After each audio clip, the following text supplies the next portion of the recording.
What's up, everybody? It's Adam from Team Sorcery here, coming at y'all today with more spoilers. Alright, let's get into it. So this is our 9th wave of spoilers. Make sure to follow down in the description below. The visual part, I'll just be talking over it. You can look at the actual article, and then you can listen to me talk and give my opinions and go from there. So,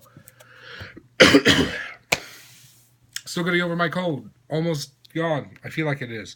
I say that, knock on wood. It's probably not going to go ever with my luck. So anyways, so the first card I have is a rare called Keeper of the Past, Uther. Uther, yep. Uther, yeah. I don't know why I said Uther like 4 times. It's a 3-drop, 800, 1 fire, 2 void, Goddess Resonator. And its effect is, whenever this card enters the field, you may remove the top 2 cards. Remove up to 2 cards from your graveyard from the game. If you do, this card deals 200 damage, multiplied by the combined cost of the cards removed to target J4, so as Resonator. So, you remove something big, you can shoot things 200 times the cost, so it can shoot for pretty big. You can remove a Yamada to shoot for 2,000, which is pretty relevant. Remove 5 drops to shoot for 1,000. This card's definitely not bad. As long as this card has as long as there are 10 or more cards in your remove from play area, this card gets plus 300, and target attack. So late game, when you have 10 or more, she becomes an 11/11 with target attack that can shoot something for, depending on what deck you make, upwards to max being 2,000, minimum being 200, because if you remove a 1-drop, but it's definitely an interesting card. I like that it's Goddess. I like that we're getting more Goddess cards, because I feel like a Goddess deck would be super cool to make. But anyway, so that's our first card. Next up is our super rare of the spoiler, I believe. Let's double check. Maybe. Looks like it. Yep. All right. So it's our super rare called Keeper of the Future, Skuld. Skuld.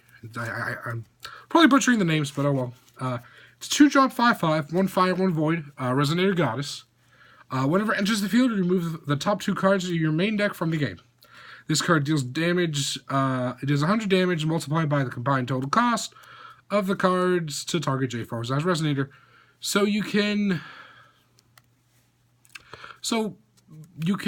essentially hit things for more dicier things. Like you can remove the Yamada for 1,000, remove a 5-drop for 500. This one's a little worse. I don't really know why the super rare only has 100 and the rare gets 200, but what do I know? And then she has another effect that says, as long as there are 10 or more cards in your remove from play area, this card gets plus 300, and swiftness. So, right off the bat, if you have 10 or more, and you play this late game, this card's automatically a better Lancelot, because it's an 800 with swiftness, which is already phenomenal as it is. It can become an 800 with swiftness if you have multiple of them on the board in one turn. So, definitely a very good card. I think we'll see a lot of play in post-rotation for like the Observer decks and just using things to remove stuff from the game. So, definitely not a bad card. Needs a lot to work around with, but definitely not a bad card. So next up, we have Keeper of the Present, Verdandy. Very dandy.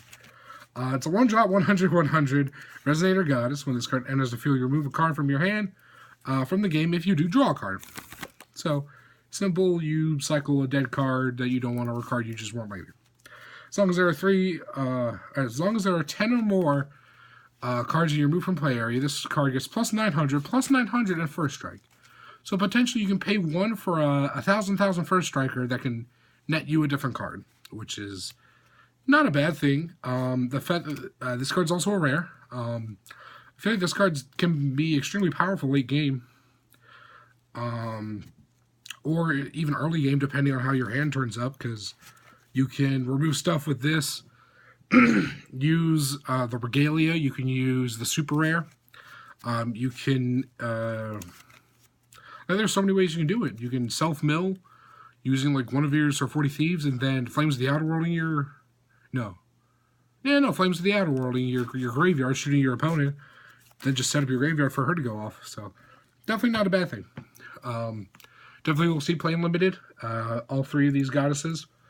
But definitely not bad cards. Definitely not. And then we have two more cards. We have Memory of Disappearance. It is a 1-drop fire spell chant instant. Put target card from your remove from play area into your hand. So this card's pretty good if you get rid of a card that you saving for later. From your remove from play in your remove from play area, using their effects that like you didn't want to get rid of. Like you use a super rare to get rid of 2 cards off the top, and you wanted one of those 2 cards because it's your game ender or a relevant card in your deck. You can get it back with this. So definitely not a bad thing. Also, a little fun thing. It says search a little through Oz. So you can search for this, splash green, and just deck thin even further. A little bit of a player or a budget player type card. I don't know how much it'll see in competitive play, but definitely not a bad card. Definitely not. And then the last one, I believe, this is our last one, correct? Yes. Last one is Torching the Timeline.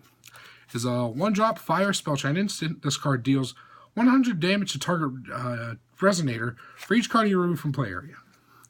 So this card's pretty good. I wish that it was player, obviously, or even J/resonator, because then this card would be bonkers. But I guess that's probably the reason why they didn't do that. It's easy removal. You can combo it with Barrier Flames. You can combo with Barrier Flames to make it do a pretty decent amount of damage. This card's definitely not bad a late game. I really only see it being good late game and maybe in like limited. I don't think it'll see constructed play, but I've been proven wrong enough times, and I've been proven right a lot of times. So anyways, that's the spoilers for today, guys. Let's get a discussion down below what y'all think about the new cards. And just, I don't know, what do you think about them? Do you like the goddesses are getting support? Do you like that the fire attribute is finally no longer aggro, and it's more of this like late game control, remove from play, good stuff type of thing? I don't know. Alrighty, guys. Thank you very much. Like, comment, subscribe. Let me know what you think. And yeah, have a good day. Adam from Team Sorcery, signing out.